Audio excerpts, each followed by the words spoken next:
5장의 말씀은 크게 좀 두 가지로 분류할 수가 있습니다. 먼저 1절에서의 7절까지의 말씀과 그 다음에 8절부터 15절까지의 말씀으로 그렇게 나눌 수가 있습니다. 그런데 8절 이후의 말씀은 좀 길게는 8장까지도 그렇게 이어지는 연속으로 학자들은 보기도 합니다. 1절에서 7절까지는 회개하지 아니하는 이스라엘 백성들에 대한 그러한 질타와 여기에 대한 하나님의 신탁으로 구속되어져 있습니다.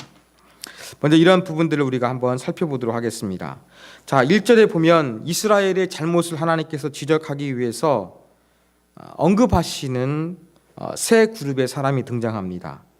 제사장들, 이스라엘 족속들아, 그 다음에 왕족들아, 종교와 정치와 또 평범한 삶을 살아가는 이스라엘 전체를 이야기합니다. 이것을 볼 때에 지금 하나님께서 지적하시는 이스라엘의 문제는 어떤 특정한 계층이나 특정한 사람의 문제가 아니라 나라, 민족 전체, 북이스라엘 전체의 문제라는 것을 하나님께서 그렇게 지적하고 계시는 것으로 볼 수 있습니다. 그러면서 호칭 다음에 하나님이 또 무엇을 말씀하십니까? 들으라, 그 다음에 깨달으라, 귀를 기울이라, 그렇게 말씀하고 계세요.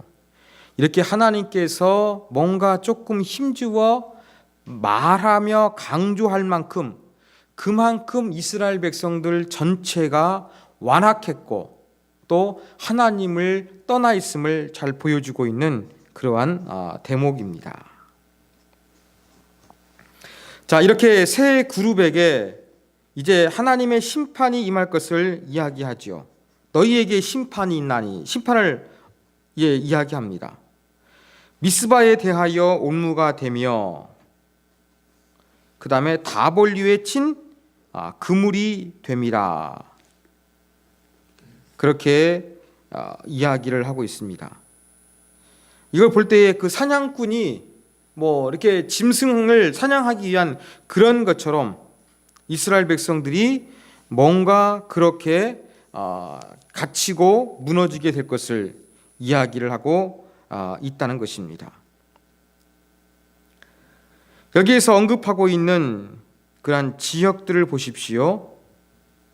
미스바, 다볼, 또 이러한 부분들은 그 이스라엘 지역 중에서 그 우상 숭배하고 관련되어 있던 그러한 지역들입니다. 이러한 것들을 볼 때에 하나님께서 그 하나님을 떠나서 우상을 숭배하고 하나님 아닌 것들을 쫓았을 때에 그러한 것들 가운데 하나님의 심판이 임할 것을 그렇게 말씀하여 주는 것입니다. 이제 3절 보시면 에브라임은 누구를 가리키느냐? 북쪽 이스라엘을 가리키는 말입니다. 그러니까 지금 에브라임이란 말과 그 이스라엘, 북쪽 같은 나라를 가리키는 것으로 여러분들이 그렇게 받아들이시면 될 것 같습니다. 이 북쪽 이스라엘 사람들이 전부 다 하나님 앞에서 영적인 음행을 했는데 이것을 전부 다 하나님께서 숨기지 못하도록 전부 다 낱낱이 다 알고 계신다고 이야기를 하시는 것이지요. 그러면서 그 4절에 보면은 왜 그렇게 그들이 심판받을 수밖에 없게 되었느냐, 그런 부분에 대해서 이제 하나님이 지적하십니다. 4절에 보면은 음란의 마음이 그 속에 있어 여호와를 알지 못하는 까닭이라, 그들의 마음 가운데는 하나님을 알지 못했다는 겁니다. 말씀드린 대로 하나님을 깊이 제대로 알지 못했다는 거예요. 근데 그 이유가 무엇이냐? 음란한 마음이 그 안에 있다는 것입니다. 이것은 하나님과의 관계 속에서 이스라엘이 하나님을 최우선적으로 아니면 마음을 다해서 진심으로 사랑하는 것이 아니라 하나님 아닌 다른 것들을 더 좋아하고 쫓았던 이 영적인 그러한 간음, 우상 숭배를 지적하는 그러한 말씀입니다. 그래서 5절에 보면 이제 죄악으로 말미암아 이스라엘과 에브라임이 넘어질 것이라고 이야기합니다. 근데 북쪽 이스라엘만 멸망하는 것이 아니라 맨 마지막에 보면 유다도 그들과 함께 넘어지리라. 남쪽 유다도 하나님 보시기에는 뭐 50보 100보라는 것이죠. 그냥 비슷하게 하나님의 말씀을 다 지키지 아니하고 하나님이 아닌 다른 것들을 향해서 의지하고 살아가는 그러한 영적인 우상 숭배를 했다는 것을 하나님께서 지적하여 주신 것입니다. 자, 이러한 결과 6절에서는 하나님은 어떻게 반응하겠다고 하십니까? 그들이 양떼와 소떼를 끌고 여호와를 찾으러 갈지라도 만나지 못할 것이라고 이야기합니다. 양떼와 소떼 뭐 하는 것입니까? 하나님께 제사 드리기 위해서, 우리말로 하면 예배 드리기 위해서 그렇게 하나님께 바칠 제물을 가지고 하나님께 나아가지만 거기서 하나님을 만나지 못한다는 거예요. 그 이유는 무엇이냐? 하나님께서 이미 그들에게서 떠나셨다는 것입니다. 이렇게 하나님이 아닌 다른 것들을 의지하며 살아가다 보니까, 영적인 간음을 하면서 하나님이 아닌 다른 것들을 추종하며 살아가니까 이제 하나님께 그들이 제사를 드리기 위해서 이 제물을 가져옵니다. 종교 행위를 하기 위해서 하나님께 나아옵니다. 근데 하나님께서는 가지고 와서 그들이 아무리 하나님께 지극정성으로 바친다 할지라도 하나님에게는 아무 의미가 없다는 것입니다. 왜? 거기에는 하나님이 계시지 않고 떠났기 때문에 그렇습니다. 또 7절에서는 더 그 이후에 다시 말씀하시죠. 여호와께 정조를 지키지 아니하고 사생아를 낳았다. 하나님께서 이스라엘 백성을 그렇게 호세아가 가늠한 여인과 결혼하게 하면서 이런 부분을 통해서 깨닫게 하셨던 것처럼 바로 이스라엘 백성들이 여호와께 정조를 지키지 아니하고 우상을 숭배해서 사생아, 이 우상 숭배의 결과를 가지게 되었다. 그래서 3달 뭔가 그들이 뭐 종교 행위를 한다 할지라도 이것은 3달은 바로 축제의 일을 가리킵니다. 이 축제의 일이라 할지라도 그들에게는 오히려 삼키게 되는 축제가 아니라 심판이 될 것을 하나님께서 말씀하여 주신 것입니다. 이렇게 1절부터 7절까지는 이스라엘 전체가 우상 숭배에서 하나님께서 그들을 버리셨고 벌하실 것이고 또 그들의 예배를 받지 아니하실 것을 말씀하여 주신 그러한 내용입니다. 이제 그 8절 이하는 조금 역사적인 배경을 조금 가지고 있는 그러한 부분이 분명히 있습니다. 대부분의 학자들은요, 이 8절 이하의 그 역사적인 배경이 있다는데 대체적으로 동의를 합니다. 바로 시리아와 에브라임의 전쟁이에요. 시리아와 북쪽 이스라엘이 동맹을 맺어서 유다를 침공하게 되는 전쟁, 이 전쟁을 역사적인 배경으로 하고 있는 것입니다.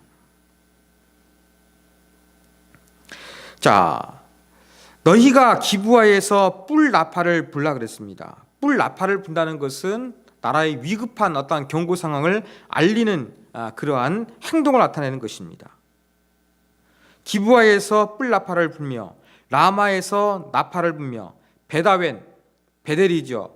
여기에서 외치라 그랬습니다. 이 기브아, 라마, 베다웬 전부 다 어느 지역에 있었느냐? 베냐민 지파 가운데 있었습니다.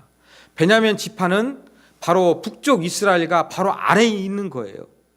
그래서 이러한 베냐민 지파 가운데 있는 세 지역을 언급하면서 이렇게 시리아와 동맹을 맺은 북쪽 이스라엘이 남쪽 유다에게 전쟁할 것을 그렇게 이야기하고 있는 것입니다. 자, 9절을 보면 벌하는 날에 에브라임이 황폐할 것이라 그렇게 이야기합니다. 뭐 전쟁을 하지만 오히려 황폐하게 될 것이라는 것입니다.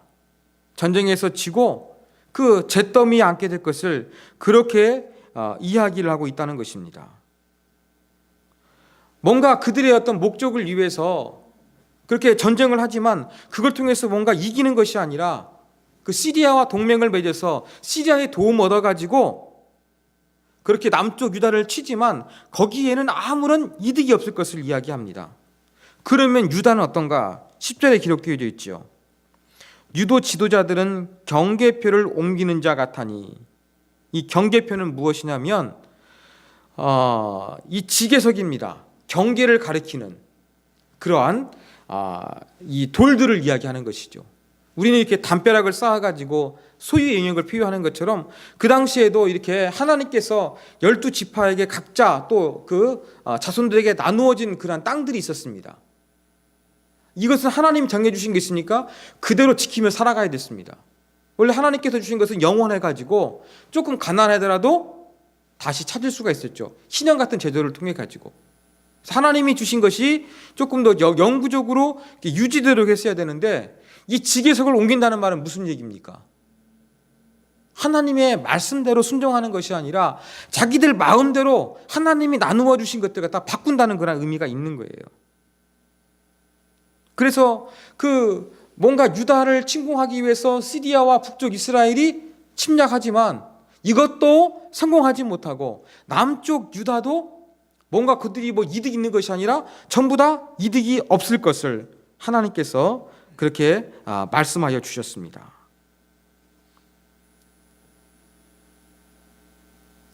그래서 하나님은 10절에 보니까 유다에게도 하나님이 심판하시겠다고 말씀하시고요. 11절에 보니까 북쪽 이스라엘 대해서도 이제 심판하실 것을 말씀하시죠. 그러면서 에브라임은 사람의 명령 뒤따르기를 좋아함으로 라는 그런 구절이 있어요. 여기서 기록되어 있는 단어 가운데 이 명령이라는 그런 단어가 있습니다. 근데 원래 원어의 뜻은 바로 무엇이냐면 알아들을 수 없는 발성, 이해할 수 없는 음절, 넌센스와 같은 그런 뜻을 가지고 있어요. 그러니까 사람의 명령 뒤따르기를 좋아한다는 것은 사람의 의미 없는 것, 넌센스와 같은 것, 허무한 것, 그것을 쫓아가고 있다는 거예요. 하나님을 의존하지 않고 뭔가 그렇게 그 시리아와 그 나라의 힘을 빌려가지고 행동하는 것은 허무한 것이 될 것이다.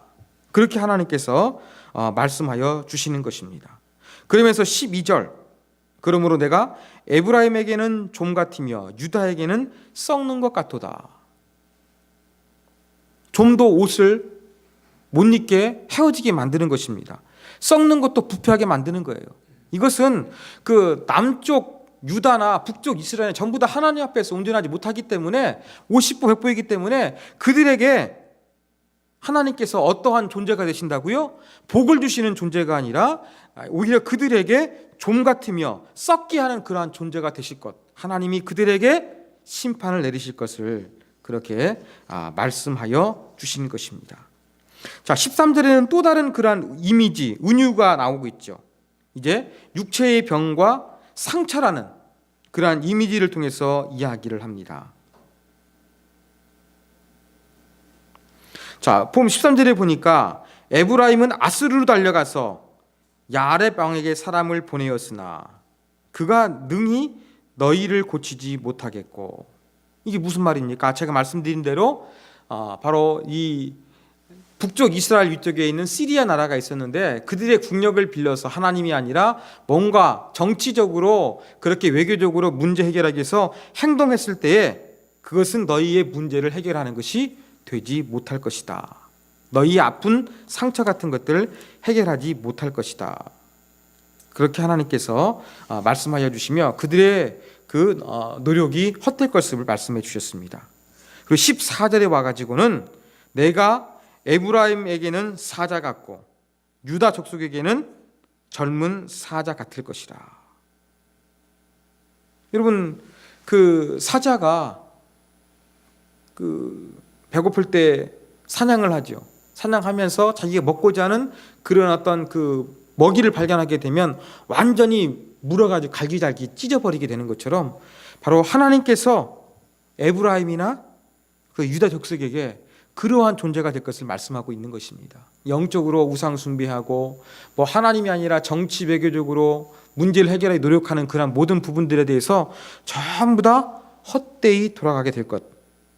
그 가운데 하나님께서 사자와 같이 그들을 갈기갈기 찢어버리는 심판이 임할 것을 그렇게 이야기를 하고 계시는 것이죠. 그러면서 15절 마지막 보면은 그들이 그 죄를 뉘우치고 내 얼굴을 구하기까지 내가 내 곳으로 돌아가리라. 하나님께서 이스라엘과 남쪽 유다와 만나주지 않겠다는 것이죠. 그러다 그들이 고난받을 때 나를 간절히 구하리라. 무슨 말입니까? 하나님이 이제 진정으로 외면해 주시면 우상 숭배하고 세상과 바알을 쫓아 살아갔지만 그 가운데 공고함이 찾으면 하나님을 다시 한번 찾게 될 것이라는 것입니다. 그러면 내가 그때 응답하겠다. 이제 그러한 메시지가 15절 가운데는 담겨져 있습니다. 자, 우리가 이러한 내용을 통해서 우리가 영적으로 조금 얻어야 될 교훈 몇 가지를 한번 우리가 살펴보도록 하겠습니다. 자, 여러분 4절 말씀에 보면 그 음란한 마음이 있어서 이스라엘이 여호와를 알지 못한다, 그렇게 언급하고 있습니다. 저기에서 음란한 마음이 있다.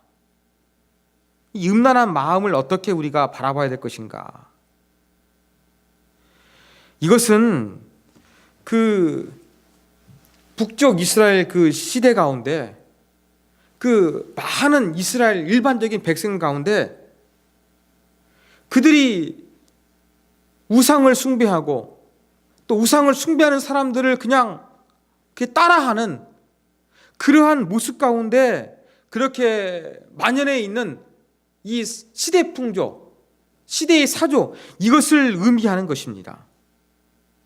바로 이러한 부분 때문에 그들이 여호와를 알지 못할 것이라고 이야기를 하고 있습니다.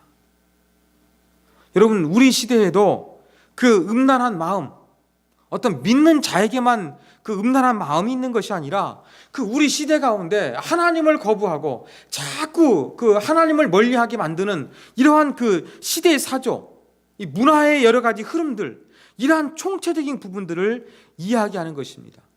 우리도 우리 시대의 이러한 부분들을 상당히 그 주의 깊게 분별해야 될 필요성이 있습니다.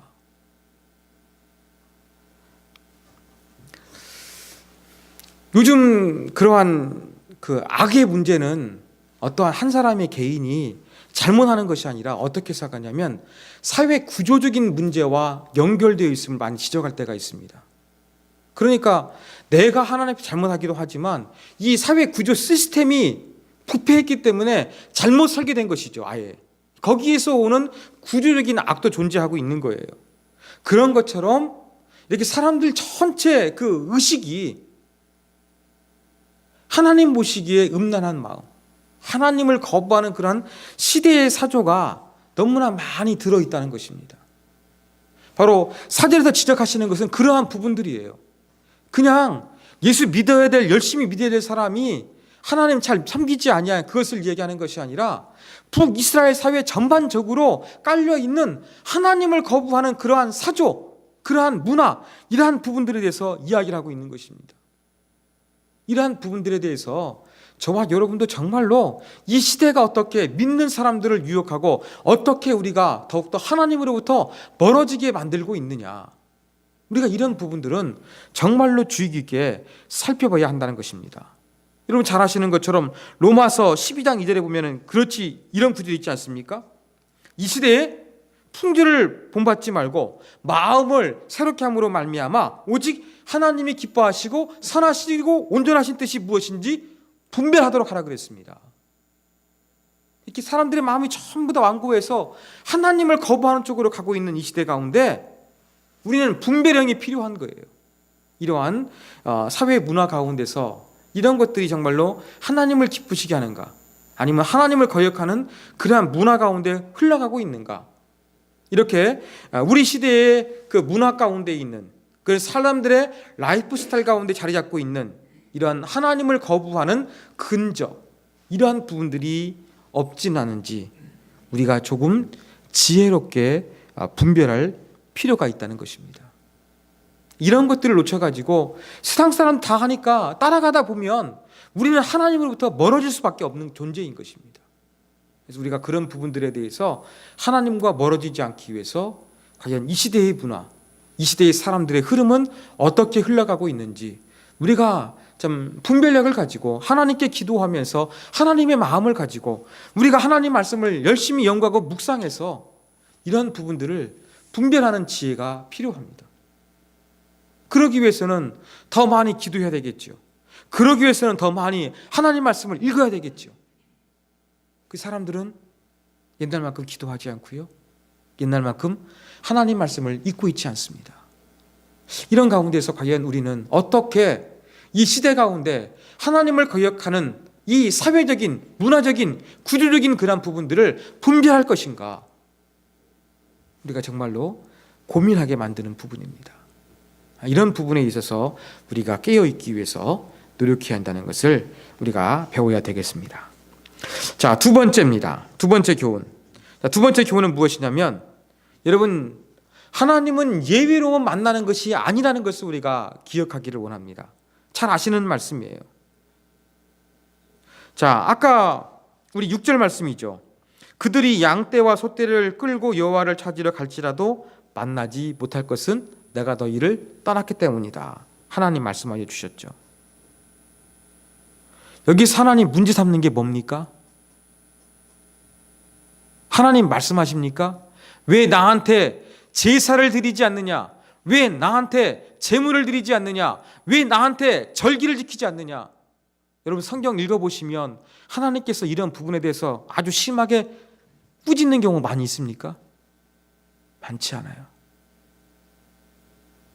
오히려 하나님은 역설적으로요, 제사하고 제물을 드리고 절기를 지키는데 내가 너희를 만나지 않겠다고 하는 거예요. 선지서 보면은 그러한 표현이 대부분이라는 겁니다. 이건 무슨 말입니까? 어쩌면 이스라엘 백성들은 이렇게 살았던 것 같아요. 아까 제가 첫 번째 말씀드린 것처럼 음란의 마음이 가득해가지고 세상의 쾌락과 문화를 쫓으며 살아갔던 거예요.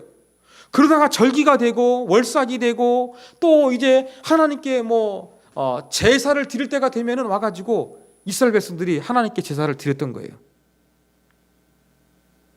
그때 어떤 마음으로 드렸을까요? 개 중에는 분명히 형식적으로 드린 사람도 있겠죠. 그렇지만 개 중에는 분명히 그때만이라도 정성을 다해서 드렸던 사람들이 분명히 있을 거예요. 그런데 하나님은 뭐라고 말씀하십니까? 너희들이 소와 양 한 마리도 아니고 소떼와 양떼 이런 것들을 아무리 많이 가져온다 할지라도 내가 너희의 예배를 받아주지 않겠다. 나는 이미 너희에게서 떠났다. 하나님 말씀하신 거예요.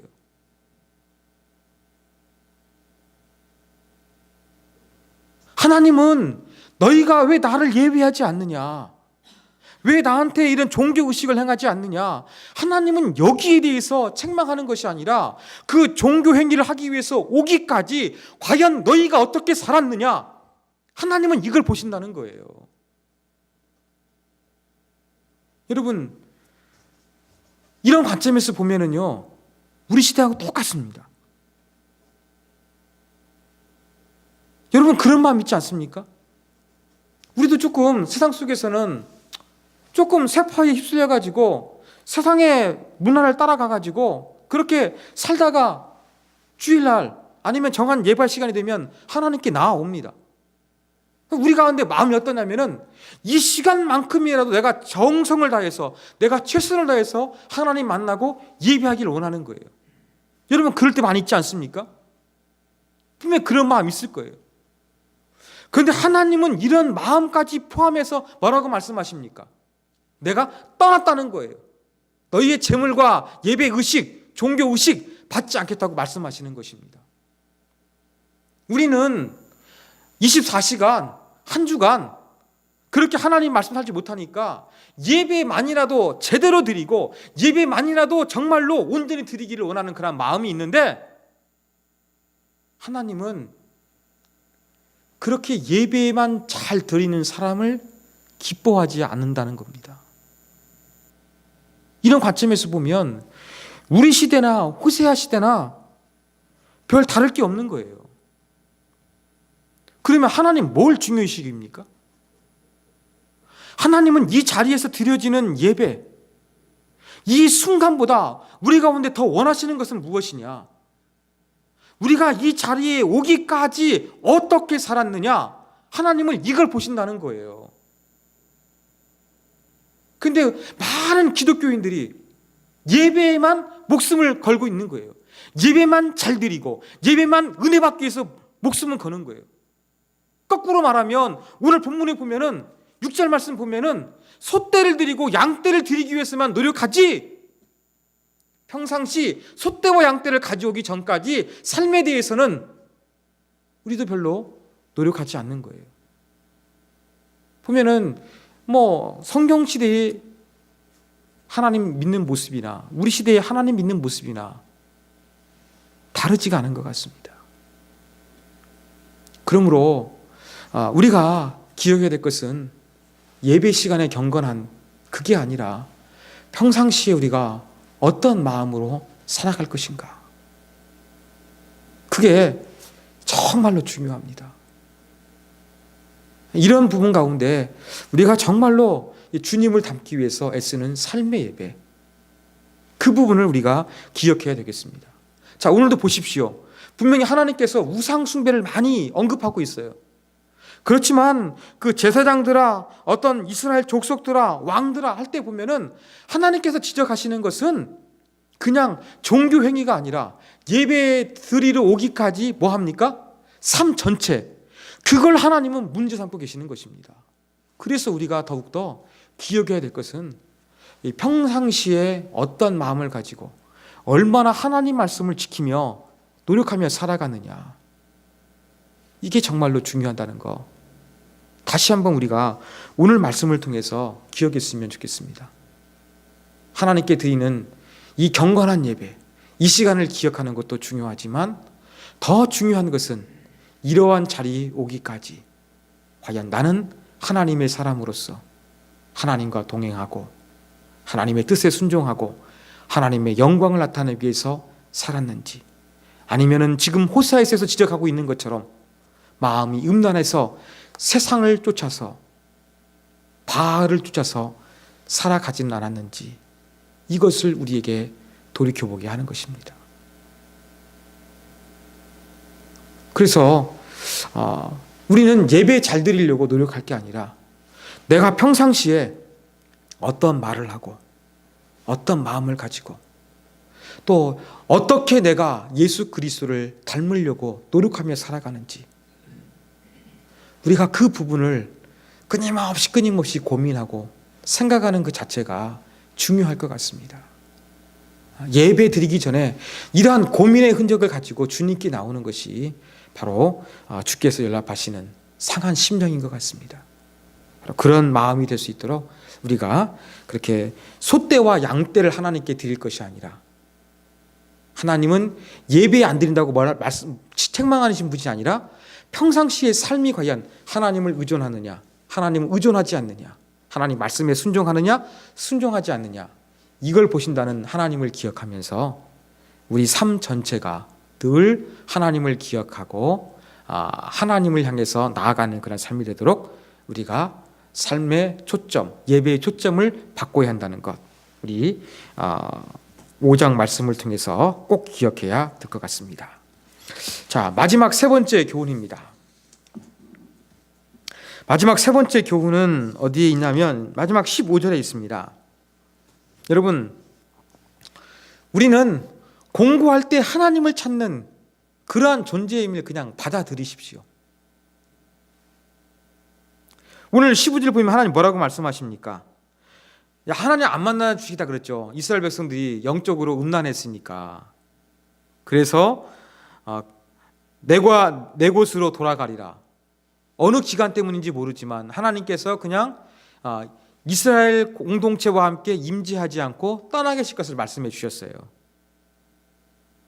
그러면 그들이 고난 받을 때에 나를 간절히 구하리라. 하나님 떠나신 것은 심판의 의미도 있지만 또 한 가지 의미는 바로 무엇이냐면 이제 하나님밖에 없어. 하나님이 진짜야. 라고 하면서 돌아오는 그때를 기다리신다는 거예요. 여러분, 이렇게 공고할 때 하나님을 의존하게 되는 것, 하나님이 알고 계시고 너희가 정말로 어려워지면 너희가 우상을 섬겼어? 그래, 내가 잠시 너희를 떠날 것이다. 너희가 정말로 공고해지면 그때 나를 찾아라. 내가 그때 너희를 만나주겠다. 하나님 말씀하시거든요. 이렇게 하나님은 인간 존재가 연약한지 아셔가지고요, 우리가 공고하고 연약할 때 만나주시겠다 그랬어요. 근데 우리는 조금 어떤 마음을 갈 때가 있습니까? 좀 하나님 앞에서 내가 조금 나아지자, 좀 온전해지자, 이제 그런 마음을 가질 때가 많이 있습니다. 이것도 보면은 아름다운 신앙 같아요. 근데 이것은 제 경우를 봐도 그렇지만 꾸준히 그렇게 변함없이 늘 하나님을 향해서 간절한 마음을 느끼기가 쉽지가 않습니다. 조금 삶에 문제가 있고 어려움이 있을 때 그런 부분들을 통해서 자꾸 하나님께 더 가까이 나아가게 되는 것 같아요. 근데 어떤 분들 중에서는 그래요.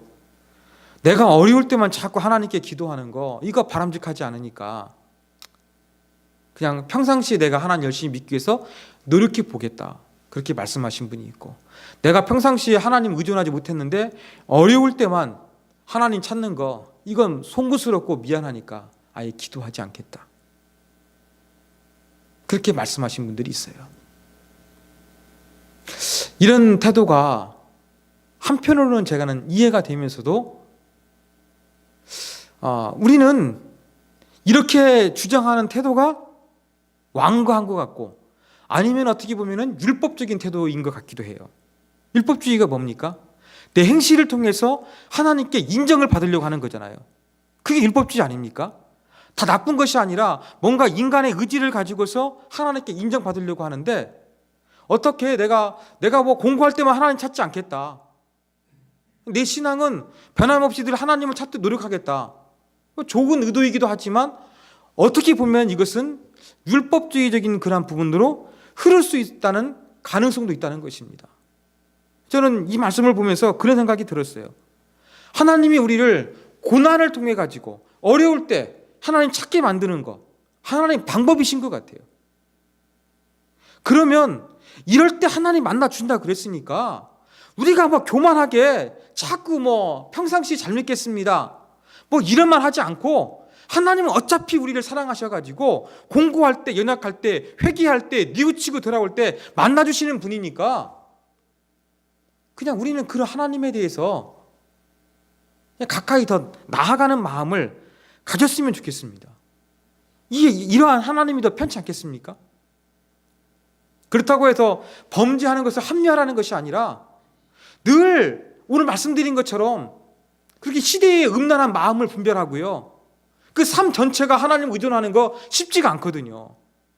때로는 내가 좋아하는 쾌락, 때로는 어떤 하나님이 좋아하는 쾌락, 그런 부분에 빠져가지고 하나님의 뜻보다 나만의 세계, 세상과 동의하는 그런 삶을 얼마든지 살 수 있지 않습니까? 이러한 가능성들이 우리 가운데 있기 때문에 그냥 이런 부분들이 있을 때, 그래, 나는 넘어졌지만 연약한 존재야. 저도 그때 기도할 때마다 싫을 때가 있습니다, 이러한 자신이. 그렇지만 이러한 나를 용서해 주시는 하나님, 그런 하나님을 인정하고, 또 하나님은 이럴 때마다 용서해 주시겠다고, 조금 더 리얼하게 표현하면 저는 하나님이 나한테 속아 주시겠다고 말씀해 주셨으니까 우리가 그냥 편하게 돌아가면 되지 않을까. 어떤 분들은 그런 분들이 있어요. 여기 앉아 계신 분은 그런 건 없겠지만 나는 그렇게 연약할 때만 하나님 의존하는 것이 아름다운 모습이 아닌 것 같아서 나는 아예 기도하지 않습니다, 의존하지 않겠다는 거죠. 이게 완고한 겁니다. 또 어떤 분은 하나님을 평소에 늘 의존하며 살겠다, 이런 부분들을 갖는 부분들은 좋은 것 같아요. 그렇지만 넘어졌을 때 늘 이런 부분들을 받아주시는 하나님을 우리가 그냥 인정하면서 편하게 아, 하나님은 내가 넘어지면 받아주시는 분이야. 이럴 때 만나주시는 분이야. 그러한 하나님을 우리가 조금 인정하면서 나아갔으면 좋겠어요. 문제는 뭡니까? 하나님께 안 나가는 게 문제인 것입니다. 그런 부분에서 우리가 조금 넘어지고 공고하고 연약할 때 하나님께 나아가는 것. 또 그때만 하나님 찾는 것 같지만 하나님은 원래 이러한 연약함을 아셔가지고 하나님도 계산에 이렇게 넣으시지 않습니까? 공고할 때 그때 나를 구하리라. 그런 부분들을 그냥 우리가 인정하면서 그냥 주저하지 말고 좀 뻔뻔스러워도 히브리서에 보면 그렇잖아요. 담대하게 나가라. 은혜의 보좌 앞에 담대히 나아가라는데 하나님 또 용서해 주시니까 그렇게 용서를 바라면서 담대히 나아갔으면 좋지 않을까. 이런 태도 가운데서 조금 율법주의적인 태도, 뭔가 내 의를 통해서 하나님 앞에 서려는 그런 부분들이 드러나지 않도록 조심해야 되지 않을까 생각이 되어집니다. 물론 하나님 말씀대로 노력하는 부분들은 노력해야 되겠죠. 그렇지만 잘 안 된다는 거예요. 그럴 때마다 늘 우리는 그냥 늘 용서해 주신 하나님 믿고서 빨리빨리 돌아가면 되지. 어떻게 내가 하나님께 또 용서를 구해. 뻔뻔하지. 벼룩도 낯잡기 있지. 이렇게 하면서 그냥 이대로 살래 하지 말라는 것이죠. 그냥 매일매일 넘어지게 되면 그때 하나님 만나줄 때가 많으니까 그렇게 돌아가는 것. 이런 부분들은 우리가 좀 자연스럽게 사랑의 하나님이기 때문에 거기서 만나주신 하나님을 잘 받아들이는 태도를 가져야 되지 않을까. 그러한 적용을 제가 생각해 봤습니다. 사랑하는 여러분, 오늘 우리가 우리 5장 가운데 살펴봤는데요. 핵심은 그겁니다. 우리는 예배를 통해서 하나님 만나려고 하지만 하나님은 예배가 아니라 예배 이전의 것을 문제 삼는다는 것이죠. 선지자의 지식들 보십시오. 하나님은 제사 행위를 가지고 말씀하시지 않습니다.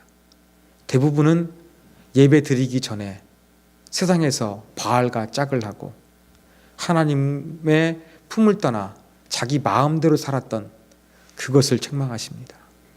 우리도 이 자리에서의 거룩한 그 부분이 아니라 평상시에 얼마나 하나님과 동행하고 주님을 닮게 살아가는가, 그런 부분에 진정할 수 있도록 우리의 일상, 삶 전체가 하나님을 가까이 하는 그런 삶이 될 수 있도록 우리가 같이 한번 이러한 부분들을 위해서 기도하기를 원합니다.